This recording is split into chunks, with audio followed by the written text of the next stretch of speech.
Саламатсыңарбы, балдар? Силер менен кайрада көрүшкөнүмө кубанычтамын. Азыр кыргыз тили сабагы. Здравствуйте, ребята! Я рада снова встретиться с вами. У нас урок кыргызского языка. Саламатчылык, кандайсыңар, балдар?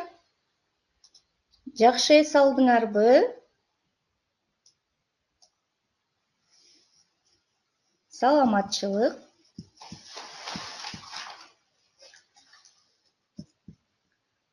Балдар, бүгүн силер менен биз кыргыз тилинде 2 класста өтүлгөн сабактарды кайталайбыз. Ребята, сегодня на уроке мы с вами вспомним материал за 2 класс. Что мы проходили, какие темы были. Вспомним слова, ответим на вопросы. Канаанда сабакка керектүү китеп, дептер, сөздүк, калем-калемсапты даярдап алдыңарбы? Приготовили все, что необходимо на урок. Это книга за 3 класс кыргызский язык, тетрадь, словарная тетрадь, ручка и карандаш. Словарные тетради вы можете продолжать, если они у вас остались за 2 класс. Эти же тетради. Рабочая тетрадь у нас остается в тонкую линеечку, пока пишем. Если мы готовы, сабакка даяр болсок, анда бүгүнкү числону жазгыла.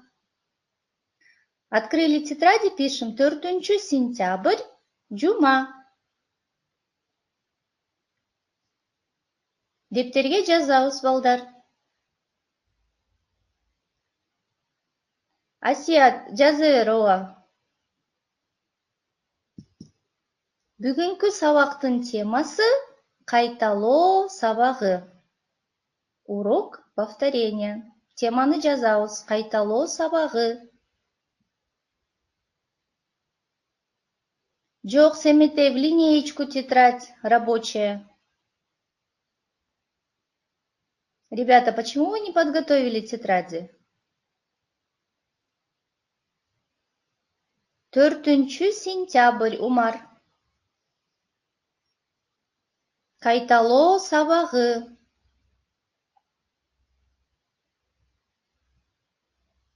Канаанда, балдар, бүгүн биз сабакта эмне кылат экенбиз көрөлү. Бүгүн сабакта 2 класста өтүлгөн темаларды эстейбиз. Вспомним все темы за 2 класс. Суроолорго туура жооп беребиз. Правильно будем отвечать на вопросы. Сүйлөмдөрдү толуктаганда ой жүгүртөбүз. И будем правильно составлять предложения. Ребята, кто не успел, вы потом на повторе все это запишите, хорошо? А сейчас не отвлекаемся и слушаем.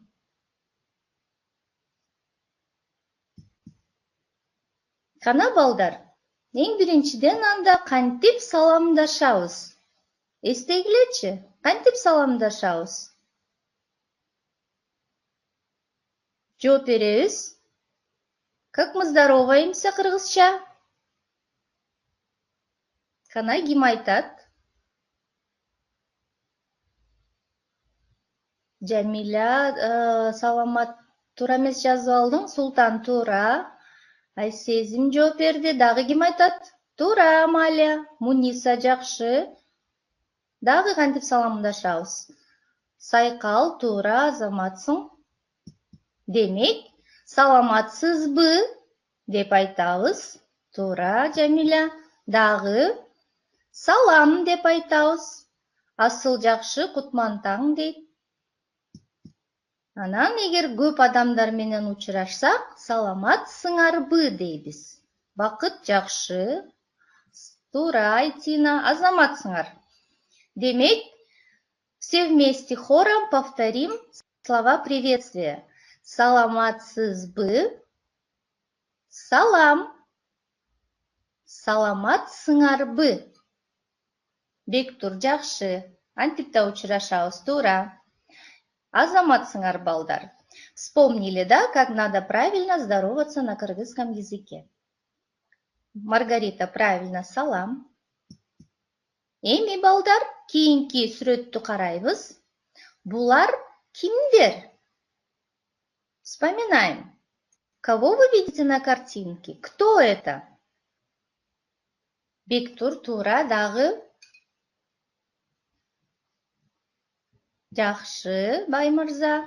Жамиля, тура, Алыбек, жакшы, дагы. Балдар деп, жакшы. Окуучулар дейт. Дагы. А бул ким? Бул? Кана ким айтат? Апа, тура Эрдем, бул ким? Бул ким? Кана ким табат экен? Мугалим, азаматсың. Булчу, бул ким? София, тура, мугалима, бул ким? Кичинекей карасаңар. Бул мугалим Айтина, тура, карындашым дейт. Дагы ким деп айтсак болот? Асыла, тура, азаматсың, бул бөбөк. Жок, Раяна, ляля деп айтпайбыз, кыргызча бөбөк болот. Жакшы, азаматсыңар балдар. Демек, кыз, бала, апа, мугалим, ата, бөбөк. Балдар, окуучулар. Жакшы, сөздөрдү эстедик. Эми балдар, суроолорго жооп беребиз. Мы должны ответить на вопросы. Я озвучиваю первый вопрос, вы отвечаете на него. Сенин атың ким? Легкий, да, вопрос за первый класс? Менин атым, тура, дагы бат-баттан балдар жооп беребиз. Жок, не пишем, просто устно отвечаем. Правильно, Маргарита, дагы. Жакшы, Иван. Менин атым Өмүрбек. Дагы ким айтат? Менин атым Асия, Алыбек, дагы. Баймырза, жакшы. Мунис, Ева, азаматсыңар. Билал, Арина, Умай. Хорошо, ребята, молодцы. Теперь слушаем следующий вопрос. Сен канчанчы класста окуйсуң? Сен канчанчы класста окуйсуң? Вы можете написать просто цифру. Мен, Умай, тура. Арина, Асия, азаматсыңар. Үчүнчү, Асыла, тура, Сайкал. Төртүнчү, София, разве ты в 4 классе? Үчүнчү класста окуймун, да? Я учусь в 3 классе. Следующий вопрос. Биз кайсы өлкөдө жашайбыз? Биз кайсы өлкөдө жашайбыз? Кана, ким биринчи айтат? Раян, азаматсың, дагы. В какой стране мы живем? Айбиби, тура. Мадина жооп берди. Султан, Эрдем, Адылхан, Өмүрбек, София, азаматсыңар. Демек, биз Кыргызстанда жашайбыз. Айсезим, тура.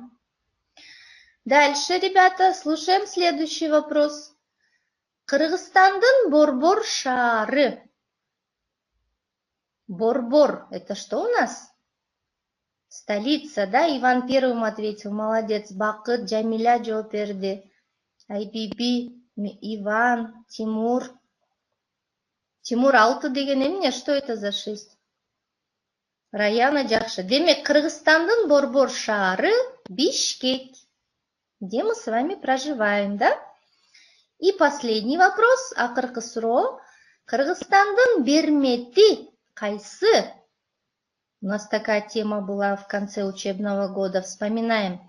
Кыргызстандын Бермети кайсы? Жок, Раяна, толор эмес. Улукбек, азаматсың.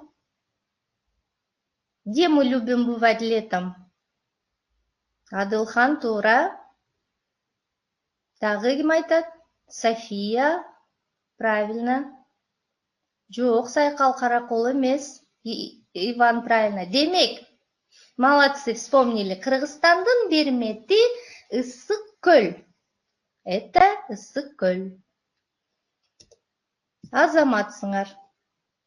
Далее, апта күндөрүн эстейли. Аларды дептерге жазгыла. Давайте дополним пропущенные буквы. Это у нас дни недели. Қана биринчи күн, бұл қайсы күн? Биринчи күн дүйшөн. Какие буквы отсутствуют? Ким айтат? Как называется понедельник на кыргызском? София, правильно. Дүйшөнбү.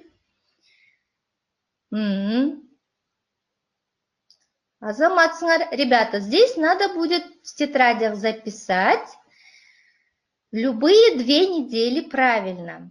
Записываем. Биринчи күн дүйшөнбү. Экинчи күн, уже некоторые ответили, Раяна правильно, шейшемби, София тоже, Асия тура. Третий день, үчүнчү күн.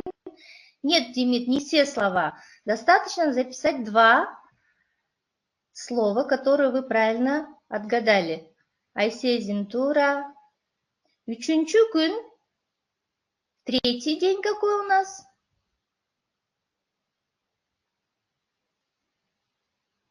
Джума, это же 5-й день, пятница, джума. Үчүнчү күн у нас будет, никто еще не отгадал, 3-й день. Шаршемби, Айсезин, правильно, молодец. Шаршемби, это среда. Тура, Маргарита. 4-нчү күн, четверг, как будет? Нишен шаршемби, а Өмүрбек просто шаршемби. Айсезин бейшемби, тура, жакшы. Игорь правильно ответил, бейшемби. Раяна, жекшемби, это воскресенье, мына 7-нчи күн. Правильно, молодцы. 5-й день недели вы все вспомнили, что это джума. 6-й день недели ишенби. И в воскресенье все уже написали почти жекшемби. Молодцы, ребята. Азаматсыңар. Мухаммад, тура. Айтина, надо было записать, да, 2 слова. Анданары. Далее, ребята, мы с вами смотрим на картинку. Сүрөт боюнча сөздөрдү эстейли. Какие слова вы можете назвать, смотря на эту картинку? Кыргызча сөздөрдү айтабыз. Туура эрдем, алма. Дагы? Думаем, ребята. Маргарита, жакшы, дагы? Алибек. Дарак, Бектур, правильно, это дерево, да, дарак. Бакыт, гүл дейт. Асман, молодец, Айбиби, балдар. Дагы балдар. Өмүрбек, жакшы. Так, апа дейт, балдар. Кыздар, хорошо. Мы цвета еще знаем, ребята, кана. Какие цвета кыргызча түстөрдү айтабыз? Булут, облако, хорошо. Раяна, жашыл, зеленый. Ак, Султан, молодец. Дагы. Кызыл, Адылхан, красный. Еще. Какой еще цвет остался у нас? Желтый как будет? Синий. Кызыл, айттык. Көк. Сары. Раяна, Азаматсың, София. Күрөң дейт, жакшы балдар. Молодцы. Азаматсыңар. Жакшы. Эми балдар. Вместо картинки вы должны поставить слово, и у нас получится предложение. Мен. Какое слово это? Мен. Айлин, тура.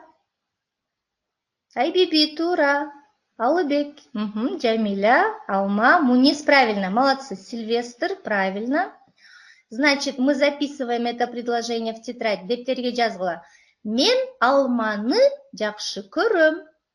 Я люблю яблоко. Второе, Баймырза. Правильно, Айлин уже ответили. Лимон. Да, это второе. Лимон. А третье. Актан. Какой это фрукт? Персик на кыргызский переводится. Бакыт тура. Только написал неправильно. Не шабданы, а шабдалы. Айбиби тура, азаматсың. Демек, мы записываем только одно предложение. Мен алманы жақшы көрөм. Лимон абдан кычкыл. Ақтан шабдалыны жаман көрөт. Справились с заданием, ребята, молодцы.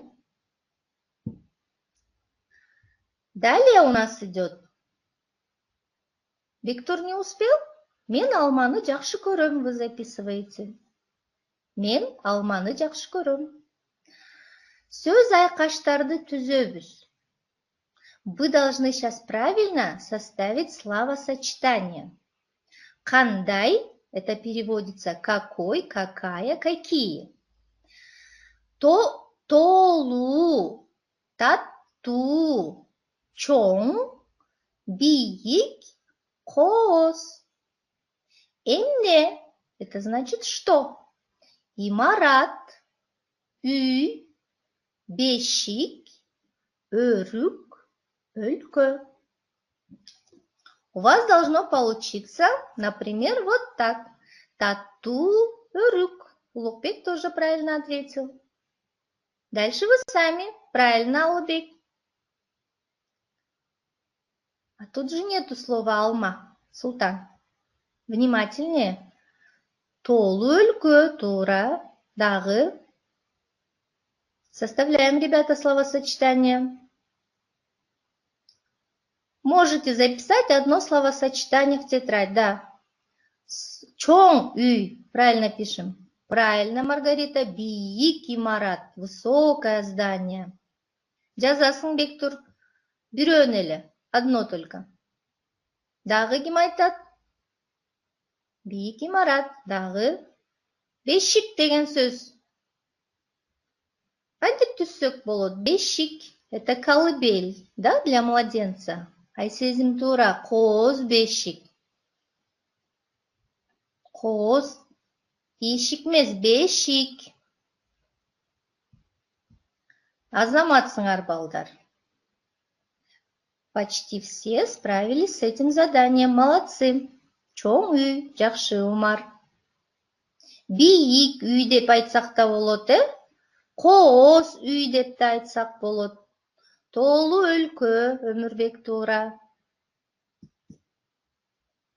Кана, балдар. Теперь следующее задание уже не словосочетание, а надо составить правильно предложение. Сүйлөм. Мезгили азыр күз. Видите, слова перепутаны, местами поменяли их. Как надо правильно составить? София, то же самое, только одно предложение запишем. Азаматсың Бакыт Сатаров. Тура сүйлөм түздү, дагы ким айтат? Маргарита, правильно. Дагы? Дагы бир-эки окуучу жооп бериш керек. Кана, балдар, бат-баттан ойлонобуз. Айсезим тура.